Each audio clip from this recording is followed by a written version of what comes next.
Hi all. Most of the ఇంటర్వ్యూస్‌లో frequent అడిగే question ఏంటంటే, let's say we have one class, ah, that class having the private constructor. Okay. So, మనకొక class ఉంది. ఆ class లోపల ఒక ప్రైవేట్ కన్‌స్ట్రక్టర్‌ని డిఫైన్ చేస్తున్నారు. సో, ఇక్కడ ఈ క్లాస్ లోపల ప్రైవేట్ కన్‌స్ట్రక్టర్ ఉంది కాబట్టి, ఔట్‌సైడ్ ఆఫ్ దిస్ క్లాస్ అంటే వేరే క్లాసెస్‌లో ఈ ఏ క్లాస్ యొక్క ఆబ్జెక్ట్‌ని క్రియేట్ చేయలేం. Because class A contains the private constructor. కాబట్టి వేరే క్లాస్‌లో ఈ క్లాస్ యొక్క ఆబ్జెక్ట్‌ని క్రియేట్ చేయలేం. Because of private constructor. Suppose నేను ఒక క్లాస్ క్రియేట్ చేశాను. రిఫ్లెక్షన్ ఏపీఐ అని. Same package. Class A and reflection API 2 classes ఒకే ప్యాకేజ్‌లో ఉన్నాయి. అయితే క్లాస్ ఏలో ప్రైవేట్ కన్‌స్ట్రక్టర్ యాడ్ చేశాను. ఓకే. ఇప్పుడు రిఫ్లెక్షన్ ఏపీఐ అనే క్లాస్‌లో నేనేం చేస్తున్నానంటే, క్లాస్ ఏకి ఆబ్జెక్ట్‌ని క్రియేట్ చేయడానికి ట్రై చేస్తున్నాను విత్ న్యూ కీవర్డ్. సో, ఇలా క్రియేట్ చేసినప్పుడు ఇక్కడ కంపైల్ టైమ్ ఎర్రరే వస్తుంది. ఇక్కడ ఏం ఎర్రర్ వస్తుందంటే,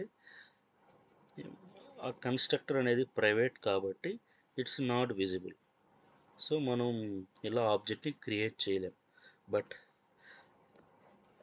రిఫ్లెక్షన్ ఏపీఐని యూజ్ చేసి క్లాస్ ఏ ప్రైవేట్ కన్‌స్ట్రక్టర్ ఉన్నా గానీ క్లాస్ ఏ లోపల మనము ఆబ్జెక్ట్‌ని క్రియేట్ చేయొచ్చు. అది ఎలా క్రియేట్ చేయొచ్చంటే, మనకు జావా డాట్ లాంగ్ ప్యాకేజ్‌లో మనకొక క్లాస్ ఉంది. ఆ క్లాస్ నేమ్ ఏంటంటే క్లాస్ ఏ. సో, దాని లోపల ఫర్ నేమ్ అనే మెథడ్‌ని కాల్ చేసి, మనం ఏ క్లాస్ అయితే మనం ఆబ్జెక్ట్ క్రియేట్ చేయాలనుకుంటున్నామో ప్రైవేట్ కన్‌స్ట్రక్టర్ ఉన్న క్లాస్, ఆ క్లాస్ యొక్క అబ్సల్యూట్ పాత్ అంటే కంప్లీట్ పాత్‌ని పాస్ చేయాలి. అంటే ఇంక్లూడింగ్ ద ప్యాకేజ్ నేమ్. ఇక్కడ ప్యాకేజ్ నేమ్ వచ్చేసి streams. Inside the package streams we have the class with name A. So, ఇలా నేను క్లాస్ డాట్ ఫర్ నేమ్‌లో క్లాస్ డాట్ ఫర్ నేమ్ మెథడ్‌లో క్లాస్ ఏ యొక్క కంప్లీట్ పాత్‌ని ప్రొవైడ్ చేశాను. సో, ఇదేం రిప్రజెంట్ చేస్తుందంటే, జావా డాట్ లాంగ్ ప్యాకేజ్లో ఉన్నటువంటి క్లాస్ విత్ నేమ్ క్లాస్ ఆబ్జెక్ట్ని రిటర్న్ చేస్తాం. ఓకే. సో, ఇప్పుడు ఎందువల్ల ఎర్రర్ వస్తుంది? Let me check the error.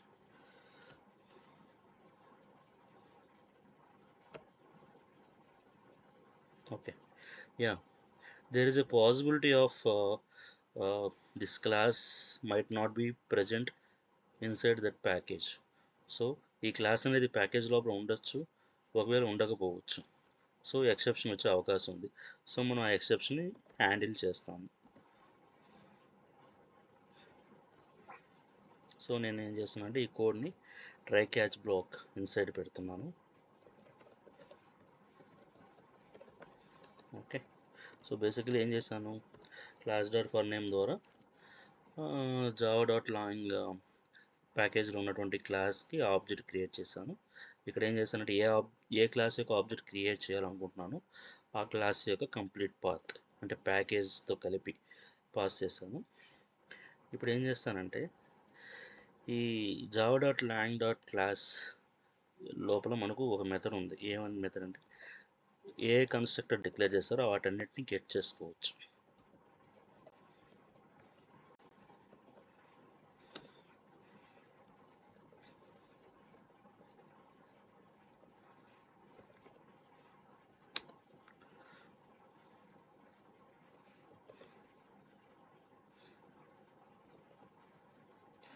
So, ఇదేం చేస్తుందంటే, క్లాస్ ఏ లోపల ఏ కన్స్ట్రక్టర్స్ ఉన్నాయో ఆ కన్స్ట్రక్టర్స్ మొత్తం రిటర్న్ అవుతాయి. సో, ఈ రిటర్న్ అయిన డేటా వచ్చేసి అరే టైప్‌లో ఉంటుంది. ఓకే. ఈ కన్స్ట్రక్టర్ అనేది రిఫ్లెక్ట్ ప్యాకేజ్‌లో ఉంటుంది. సో, ఇంపోర్ట్ చేసుకుంటాను. సో, ఓవరాల్‌గా గెట్ డిక్లేర్డ్ కన్స్ట్రక్టర్స్ మెథడ్ ద్వారా నాకు అరే ఆఫ్ కన్స్ట్రక్టర్స్ వస్తాయి. ఈ అరే ఆఫ్ కన్స్ట్రక్టర్స్ ఏందంటే, క్లాస్ ఏలో ఉన్నటువంటి కన్స్ట్రక్టర్స్ అరే అన్నమాట. ఓకే. ఇప్పుడు క్లాస్ ఏలో ఎన్ని కన్స్ట్రక్టర్స్ ఉన్నాయి? Only one constructor. ఓకే. కాబట్టి ఇది అరే కాబట్టి ఇండెక్స్ అనేది 0తో స్టార్ట్ అవుతుంది. సో కాన్స్ ఆఫ్ 0 మీన్స్ అంటే ఆ కన్స్ట్రక్టర్లో ఉండే లిస్ట్ అరేస్లో ఫస్ట్ కన్స్ట్రక్టర్. ఇక్కడ క్లాస్ ఏలు ఎన్ని ఉన్నాయి? ఒకటే కాబట్టి సో ఆ ఒక కన్స్ట్రక్టర్ని తీసుకుంటాం. అంటే కాన్స్ ఆఫ్ 0 ఫస్ట్ కన్స్ట్రక్టర్ తీసుకున్న తర్వాత ఇది ప్రైవేట్ కన్స్ట్రక్టర్ కాబట్టి ఇది అవుట్ సైడ్ అనేది అవుట్ సైడ్ వేరే క్లాసెస్లో యాక్సెసిబిలిటీ లేదు. కాబట్టి నేను ఏం చేస్తానంటే ఒక మెథడ్ ఉంది సెట్ యాక్సెసిబుల్ మెథడ్ ద్వారా ఇక్కడ నేను బూలియన్ పారామీటర్ పాస్ చేస్తాను ట్రూ అని. సో దీని మీనింగ్ ఏమనంటే ఆ ప్రైవేట్ కన్స్ట్రక్టర్ని యాక్సెసిబిలిటీని నేను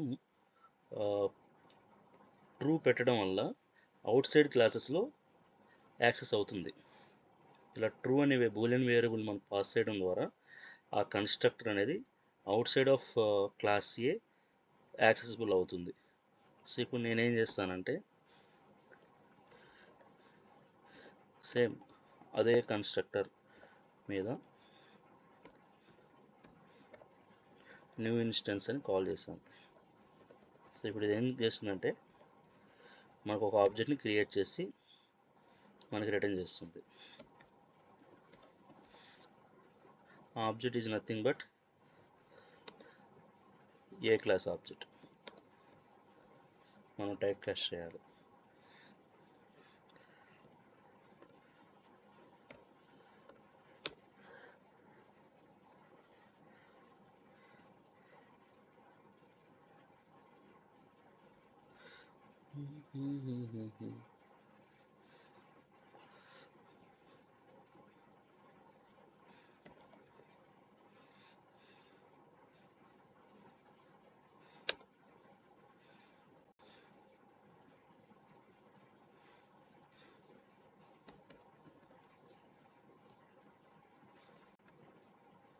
ఓకే.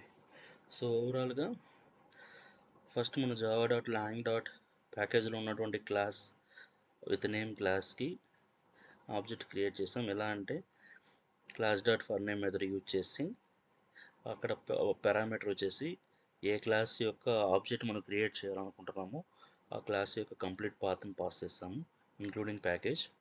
తర్వాత ఈ క్లాస్ రిఫరెన్స్ వేరియబుల్ మీద గెట్ డిక్లేర్డ్ కన్స్ట్రక్టర్స్ అన్నాం. ఇప్పుడు ఏం జరుగుతుందంటే క్లాస్ ఏలో ఎన్ని కన్స్ట్రక్టర్స్ అయితే ఉన్నాయో అవన్నీ అరే ఫార్మాట్లో రిటర్న్ అవుతాయి. ఓకే. తర్వాత వచ్చేసి అక్కడ మనకు క్లాస్ ఏలో ఒకే ఒక కన్స్ట్రక్టర్ ఉంది కాబట్టి ఈ అరేలో దాని యొక్క పొజిషన్ ఏంటి? 0th position. అరే స్టార్ట్స్ విత్ 0 ఇండెక్షన్ కాబట్టి సో 0th ఇండెక్షన్. సో ఇప్పుడు ఏం జరుగుతుంది? ఈ 0th ఇండెక్షన్ అంటే ఫస్ట్ కన్స్ట్రక్టర్. సో నేనేం చేస్తాను అక్కడ ప్రైవేట్ అని ఉంది కాబట్టి నేనేం చేశానంటే సెట్ యాక్సెసిబుల్ మెథడ్ అని నేను కాల్ చేశాను. కాల్ చేసి ట్రూ అని పాస్ చేశాను. అంటే దాని మీనింగ్ ఏంటంటే ఆ ప్రైవేట్ కన్స్ట్రక్టర్ అనేది out side of that class వేరే క్లాసెస్లో యాక్సెసిబుల్ అయ్యే మరి ఇక్కడ సెట్ చేసామన్నమాట.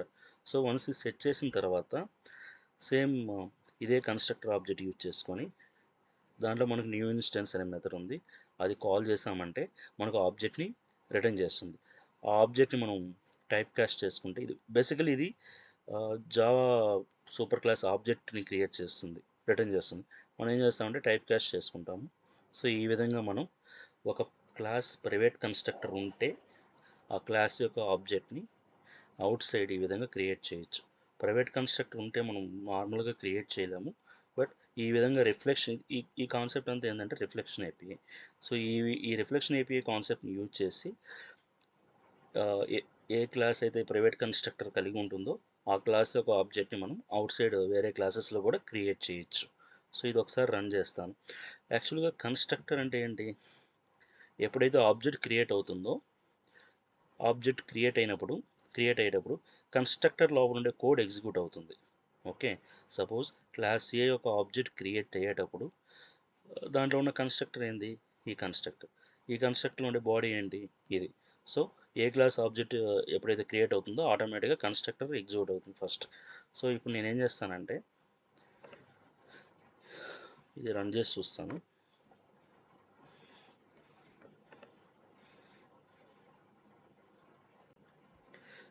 ఇక్కడ మనం రన్ చేసామంటే చూడండి, ఈ క్లాస్లో ఉన్న కన్స్ట్రక్టర్లో ఉన్న బాడీ ఏంటి? సిస్అవుట్ స్టేట్మెంట్. జస్ట్ ఒక నార్మల్ స్టేట్మెంట్ ప్రింట్ చేస్తున్నాం. ఏమని ప్రింట్ చేస్తున్నాం? Private constructor. ఓకే, అంటే ఈ స్టేట్మెంట్ ఎప్పుడు ప్రింట్ అవుతుంది? కన్స్ట్రక్టర్ ఎగ్జిక్యూట్ అయితే. ఈ కన్స్ట్రక్టర్ అనేది ఎప్పుడు ఎగ్జిక్యూట్ అవుతుంది? ఈ క్లాస్ యొక్క ఆబ్జెక్ట్ క్రియేట్ అయితే. సో ఆ విధంగా మనం ఆ క్లాస్ యొక్క ఆబ్జెక్ట్ని క్రియేట్ చేసామన్నమాట. అదర్వైజ్ ఈ లైన్ ప్రింట్ అవ్వదు. ఈ లైన్ దేంట్లో ఉంది? కన్స్ట్రక్టర్లో ఉంది. కన్స్ట్రక్టర్ డేటా ఎప్పుడు కన్స్ట్రక్టర్ బాడీ ఎప్పుడు ఎగ్జిక్యూట్ అవుతుంది? ఆబ్జెక్ట్ క్రియేట్ అయినప్పుడు మాత్రం ఎగ్జిక్యూట్ అవుతుంది. సో కన్స్ట్రక్టర్లో ఉండి బాడీ ఎగ్జిక్యూట్ అయిందంటే దాని మీనింగ్ ఏమని? ఏ క్లాస్ యొక్క ఆబ్జెక్ట్ క్రియేట్ అయింది. Even a class constructor private అయినప్పటికీ మనం ఆ క్లాస్ యొక్క కన్స్ట్రక్టర్ని అవుట్ సైడ్ వేరే క్లాసెస్లో, ఆ క్లాస్ యొక్క ఆబ్జెక్ట్ని అవుట్ సైడ్ వేరే క్లాసెస్లో క్రియేట్ చేయగలుగుతున్నామని ఈ వీడియో ద్వారా మనం తెలుసుకోవచ్చు. అంటే ఈ విధంగా మనం ఎలా పాసిబుల్ అంటే జావా రిఫ్లెక్షన్ ఏపీఐ ద్వారా పాసిబుల్ చేయొచ్చు. ఈ అప్రోచ్ అంతా జావా రిఫ్లెక్షన్ ఏపీఐ అంటారు. ఎందుకంటే ఫర్ ఎగ్జాంపుల్ ఈ కన్స్ట్రక్టర్ అనేది ఏ ప్యాకేజ్లో ఉందంటే reflect. Okay, thanks for watching.